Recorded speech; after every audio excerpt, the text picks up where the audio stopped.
Hey, jadi hari ini tuh aku bakalan nyeritain nih kisah dari beberapa orang yang awalnya tuh iseng buka aplikasi dating, nyariin kenal baru. Bisa dikatakan hal yang biasa banget lah. Hal yang kita semua pernah lakuin atau paling enggak pernah kepikiran buat ngelakuin hal ini. Tapi ternyata orang yang mereka ajak ngobrol itu ternyata nggak ada. Yang ada cuma jebakan dan beberapa dari mereka bahkan hampir nggak sempat untuk nulis cerita pengalaman mereka. Ini bukan urban legend, bukan konten horor buatan. Ini tuh bisa dikatakan kejadian nyata lah dari orang-orang nyata. Dan jadi duduk dengan nyaman, dan kalau kamu lagi sendiri di rumah malam-malam, mungkin nyalain lampu dulu deh. Jadi tanpa basa-basi, yuk kita mulai ke ceritanya. Oke, jadi cerita pertama ini tuh datang dari seorang cowok yang kita panggil aja dia tuh Rizky.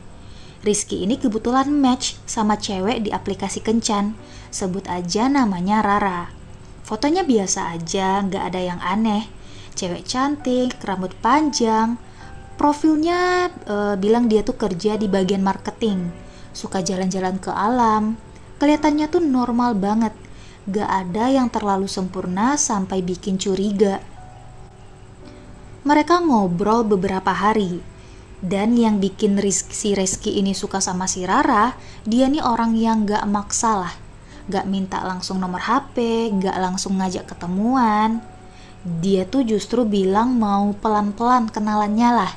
Nah buat si Rizky yang udah capek sama match-match lain yang suka ngebom chat, ini tuh kerasa kayak beda. Rasanya itu tuh nyaman banget.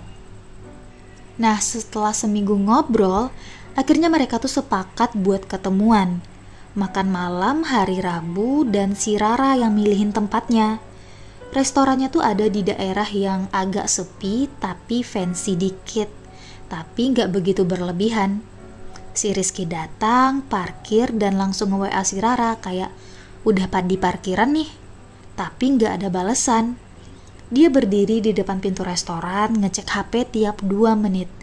10 menit, 20 menit gak ada kabar sama sekali. Pramusaji di depan pintu nanya mau masuk apa enggak. Nah si Rizky bilang lagi nunggu temen. Dia juga nanya ada reservasi atas nama Rara. Pramusajinya ngecek gak ada. Nah di saat si Rizky ini udah hampir nyerah, pas mau balik tiba-tiba ada seorang pria masuk dan langsung jalan lurus ke arahnya dia. Pria ini tuh umurnya kira-kira 40 tahunan, badannya besar, mukanya agak sangar, pakai jaket gelap dan ekspresinya itu tuh datar. Dia nanya, "Mas Rizky?" Si Rizky kaget. Dia nggak kasih nama ke resepsionis atau ke pelayannya, tapi kok orang ini bisa tahu? Nah, ngejawablah si Rizky ini, "Iya." Pria itu bilang dia kakaknya si Rara. Katanya Rara mendadak nggak enak badan, tapi tetap pengen ketemu si Rizky. Jadi dia minta kakaknya ini tuh buat ngejemput si Rizky dan anterin dia ke rumah mereka. Yang katanya deket banget, nggak jauh sih, beberapa ratus meter dari sini. Oke, izin instruksi dikit ya. Mungkin sekarang beberapa dari pendengar tuh mulai mikir, kedengarannya masuk akal sih, atau mungkin dia beneran sakit. Dan itu tuh wajar. Nah si Rizky tuh juga mikir gitu. Ada bagian dari dia yang ngerasa kasihan, takut dikira gak sopan kalau nolak. Tapi ada bagian dari dirinya si Rizky ini yang ngerasa ini tuh gak bener. Nah Rizky nanya, kenapa Rara gak ada WhatsApp? Pria itu tuh bilang HP si Rara mati. Rizky nanya lagi dong, rumahnya di mana? Persis alamatnya lah. Nah pria itu bilang, lebih gampang kalau saya yang nunjukin langsung. Nah dari situ sesuatu dalam hati si Rizky itu langsung ngomong, kayak perasaan gue gak enak nih, mending gak usah ikut. Nah jadi Rizky ngejawab dong, kayaknya mungkin di reschedule ulang aja deh untuk ketemuannya. Mungkin lain kali pas Rara udah sembuh. Setelah itu dia lanjut jalan nih ke arah pintu.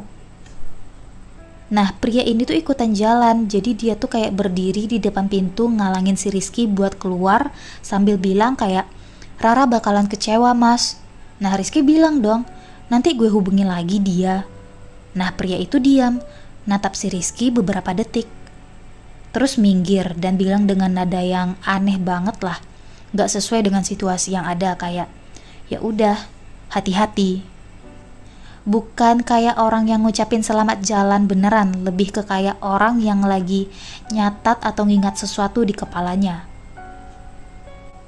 Tanpa babi bu, si Rizky langsung keluar dong, naik motor, pasang helm, langsung tancap gas, kabur dari sana. Nah, waktu tancap gas, dia sempat ngelirik nih ke belakang. Pria itu tuh masih berdiri di depan restoran ngeliatin si Rizky pergi. Rizky pulang, coba yakinin diri sendiri kalau itu tuh mungkin cuma salah paham yang aneh. Tapi di jam 11 malam, HP-nya tuh tiba-tiba bunyi. Notifikasi dari aplikasi yang profilnya itu tuh foto si Rara. Si Rara ngechat nih bilang, kok gak jadi dateng? Si Rizky ngebalas dong, kakak kamu datang ke restoran bilang kamu lagi sakit. Rara ngebalas, aku gak punya kakak. Nah, karena chat ini tuh, si Rizky jadi gak bisa tidur. Nah, di jam 1 pagi, 3 notifikasi masuk hampir berbarengan nih. Ada yang coba login emailnya, ada yang coba masuk ke m-bankingnya, ada yang coba login ke Instagramnya. Dalam hitungan menit semuanya tuh sekaligus. Karena kejadian ini, si Rizky langsung ngeganti semua password, aktifin semua fitur keamanan yang ada. Nah, paginya pas dia buka aplikasi Kencan, profil si Rara udah hilang, dihapus total, gak berbekas. Siangnya ada SMS dari nomor yang gak dikenal. Kayak katanya tuh kayak gini, harusnya tadi ikut. Si Rizky ngeblok dong. Terus muncul nomor lain, nomor yang beda tapi pesannya tetap sama. Kayak, kami udah lihat kamu, lain kali jangan buang-buang waktu kami. Dan yang bikin si Rizky ini tuh mulai mules, ada satu pesan yang pakai nama lengkapnya. Nama asli bukan nama yang dia pakai di aplikasi apps dating. Setelah kejadian malam itu, si Rizky sendirian nih di kos. Tiba-tiba ada ketukan pintu. Dia jujur gak bergerak. Ketukan kedua lebih keras. Jadi dia ngintip tuh dari lubang pintu. Lorongnya tuh kosong. Lalu tiba-tiba ada suara langkah kaki. Berat turun ke bawah tangga. Keesokan harinya, Rizky nelfon restoran tempat dia janjian kemarin sama si Rara. Terus nanya, ada orang gak dengan ciri-ciri yang begini, pernah masuk atau buat reservasi? Pramusaji bilang gak ada reservasi, tapi ada salah satu pelayan sempat nyebut hal yang bikin si Rizky ini tuh merinding lah. Ada pria pakai jaket gelap mondar-mandir di depan restoran hampir sejam sebelum si Rizky datang.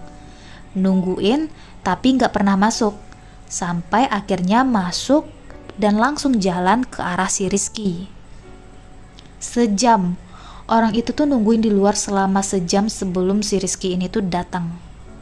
Setelah kejadian ini si Rizky otomatis ngelapor ke polisi dong.